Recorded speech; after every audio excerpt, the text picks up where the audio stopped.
आदाब, नमस्कार, अस्सलाम वालेकुम नाजरीन। पल पल न्यूज़ के न्यूज़ रूम से मैं हूं आपके साथ नदीम अकरम। हम अक्सर ये तो देखते हैं कि मीडिया जो है सरकार का पिछलग्गू बन करके उनके तलवे चाटते हुए नज़र आता है।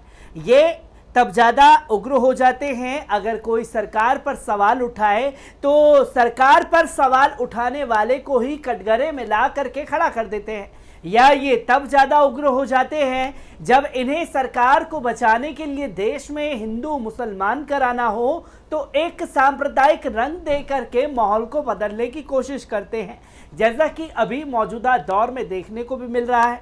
जिस तरीके की पत्रकारिता देश में हो रही है, जिस तरीके से बड़े बड़े एंकर खुल करके एक प्रोपागेंडा चला रहे हैं और जिस तरीके से देश के पत्रकार मोदी सरकार के तलवे चाट करके सिर्फ मोदी मोदी मोदी मोदी मोदी मोदी की माला जपते हुए नजर आते हैं, वो मोदी मोदी की माला जपना इतना खतरनाक हो गया है कि वो देश की जनता को गुमराह करने से भी बाज नहीं आते, देश की जनता से झूठ बोलने से भी बाज नहीं आते। क्योंकि हमने उनका झूठ तब भी देखा था जब बालाकोट में सर्जिकल स्ट्राइक किया गया तो चीख चीख करके बताते हुए नजर आए। सुबह सुबह लोगों की आंखें खुली और आंख खुलते ही बड़ा कारनामा देश की सरकार और सेना ने कर दिया। सेना के लिए ताली बजाते हुए, स्टूडियो में मिठाई बांटते हुए, नंगा नाच करती हुई हमारी गोदी मीडिया नजर आई। वो नंगा नाच इतना बढ़ गया कि किसी ने 250 मार दिए, किसी ने 300, किसी ने 450, तो किसी ने हद ही पार कर दी 500। और जब तस्वीरें तमाम विदेशी मीडिया के जरिए आई तो वहां पर सिर्फ एक कौवा मरा, एक पेड़ टूटा हुआ मिला और एक पत्थर टूटा हुआ मिला, जिसको लेकर के देश में जब झूठ सामने आया तो एक भारी बवाल मचा और उसी बवाल को लेकर के मोदी सरकार सत्ता में आई। तो सोचा जब सत्ता में आ ही गए हैं तो मनमानियां करेंगे, अपने तरीके से अपने लोगों को झूठ बताएंगे और उस झूठ को लोग सच मान करके नंगा नाच करेंगे।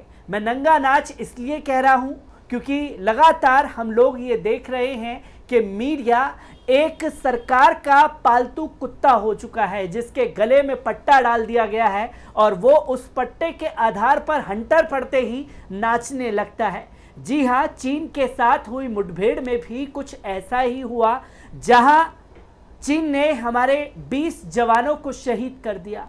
उन शहीद जवानों को हमारी श्रद्धांजलि, पर जवानों के ऊपर सवाल तो इस गोदी मीडिया ने उठा दिया, जहां सेना के जवानों को धुतकारते हुए नजर आई हमारी बड़ी न्यूज़ एंकर श्वेता सिंह।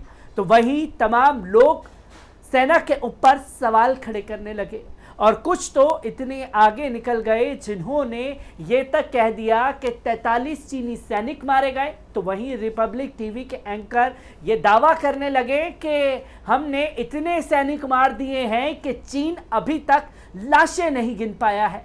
इतना गुस्सा, इतनी आंखें लाल, अगर इतनी ही आंखें लाल थी तो चीन के बॉर्डर पर जाकर के सैनिकों को बचाते और खुद सेना से बंदूक लेकर के लड़ते तो देश आपकी बहादुरी पर ताली बजाता। पर आपकी बहादुरी के किस्से तो देश की मीडिया तो नहीं खोल सकी, पर दुनिया भर की मीडिया की आंखें खुली हुई हैं, जिन्होंने पूरी दुनिया में भारतीय मीडिया को और भारतीय सरकार को एक्सपोज करके रख दिया है। तो चलिए जानते हैं कि आखिरकार चीन और भारत की झड़प पर विदेशी मीडिया का क्या कुछ कहना है। अब आपको बताते हैं कि विदेशी मीडिया भारतीय मीडिया के बारे में क्या कुछ कह रहा है। सबसे पहले बात करते हैं BBC ब्रेकिंग न्यूज़ की। At least 20 Indians died in clash with China force in Kashmir. India says in first deadly skirmish for decades. CNN breaking news. At least 20 Indian soldiers have died after violence face off with Chinese troops along the countries. The Japan Times कहता है कि Indian says 20 dropped kill in deadline clash with China indicates. Breaking news कहता है कि the Indian Army said Tuesday that 20 of the soldiers were killed in border clash with China troop. Reuters and AP reported citing an army statement. The Sydney morning कहता है कि the Indian army has rise the death toll in clash with China troop on the Depute Himalayan border from 3 to 20 Indian soldiers. वहीं Washington post कहता है कि 20 Indian soldier dead after clash with Indian troops high in Himalayas. This is in the first time of 45 years. दुनिया के किसी बड़े news channel और एजेंसियों ने एएनआई के उस स्पिन को खबर नहीं माना, न जगह दी, जिसमें सूत्रों के हवाले से कहा गया है कि चीन के 43 सैनिक भी मृत अथवा गंभीर रूप से घायल हुए हैं, लेकिन भारत के 20 सैनिक मरे हैं। इसकी पुष्टि दुनिया के सभी न्यूज़ एजेंसी ने की है और सरकार का डंका बजने लगा है। इसकी तस्वीरें भी साफ होने लगी हैं। भारत और चीन के रिश्ते अचानक इस स्तर तक खराब हो जाएंगे, ऐसा किसी को उम्मीद नहीं रही होगी। हालिया 2 माह से दोनों देशों के बीच लद्दाख पर तनाव बना हुआ है, जो विगत दिवस खूनी टकराव तक जा पहुंचा। इस खूनी टकराव में भारत के 20 सैनिकों के मारे जाने की पुष्टि भारतीय सेना की तरफ से की जा चुकी है, जबकि एजेंसी एएनआई ने 43 चीनी सैनिकों के मारे जाने की खबर भी दी है। दुनिया के बड़े मीडिया जैसे कि बीबीसी, सीएनएन, अल जजीरा, रॉयटर्स, फ्रांस प्रेस आदि में से किसी ने भी चीनी सैनिकों के मारे जाने की खबर नहीं दी है, जबकि इन सभी ने भारत के 20 सैनिकों के मरने की खबर को प्रकाशित किया है। भारत के अंदर सोशल मीडिया में अनेक लोग चीनी सैनिकों के मारे जाने की खबर को लेकर कंफ्यूज हैं। वो एएनआई के दावे पर शक जताते हुए इसे पाकिस्तान के खिलाफ बालाकोट में की गई कार्रवाई के बाद पाकिस्तानी आतंकवादियों की फर्जी खबर के जैसा मान रहे हैं।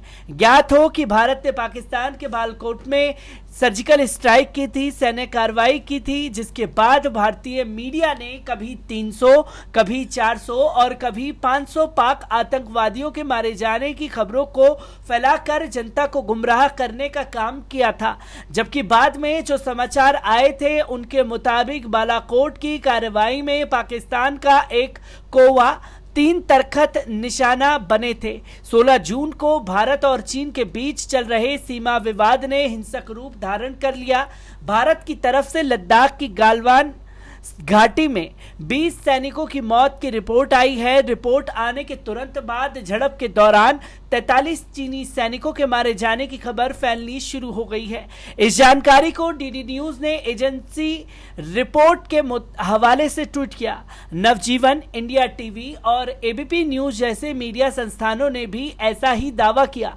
मेजर गौरव आर्य, इंडिया टीवी के एंकर रजत शर्मा और सुशांत सिन्हा, एबीपी न्यूज के पत्रकार सुमित अवस्थी, न्यूज एक्स के एंकर शहजाद पुनावाला जैसे भी इसी नाव पर सवार हो गए। Twitter handle news line IFE ने गौरव आर्य के हवाले से यही दावा किया। ऑल्ट न्यूज की पहले की गई एक फैक्ट चेक रिपोर्ट में न्यूज लाइन IFE 5 चीनी सैनिकों के मारे जाने के अपुष्ट दावे का सोर्स बनकर सामने आया था।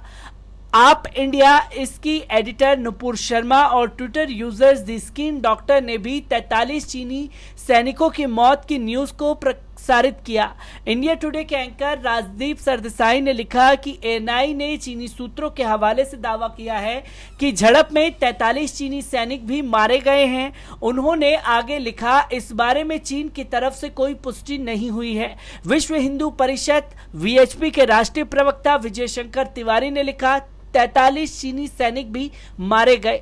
ये दावा न्यूज एजेंसी एएनआई के ट्वीट के आधार पर किया गया था, जिसमें सूत्रों के हवाले से कहा गया था कि चीन की तरफ से कुल 43 लोग हताहत हुए हैं। एएनआई लाइव सर्विस के संपादक ईशान प्रकाश ने एएनआई के ट्वीट को कोट करते हुए लिखा, चीन की तरफ से मरने घायल होने वालों की संख्या की पहली पुष्टि, जो कि हताहत शब्द का अर्थ है।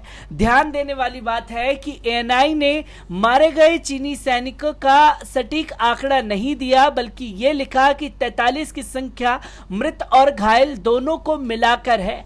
आधिकारिक आंकड़े क्या कहते हैं? चीन की सरकार ने अपनी तरफ के हताहतों की संख्या उजागर नहीं की। चीन के ग्लोबल टाइम्स के एडिटर इन चीफ ने आज सुबह एक ट्वीट किया था। इसके अलावा चीन को हुए नुकसान का आधिकारिक आंकड़ा इंडियन आर्मी ने भी नहीं जारी किया है। डिफेंस मामलों के पत्रकार शिव अरुण ने ट्वीट किया, चीन के नुकसान पर कोई आधिकारिक टिप्पणी नहीं आई है। हर तरफ लीक सोर्स से मिली जानकारी घूम रही है।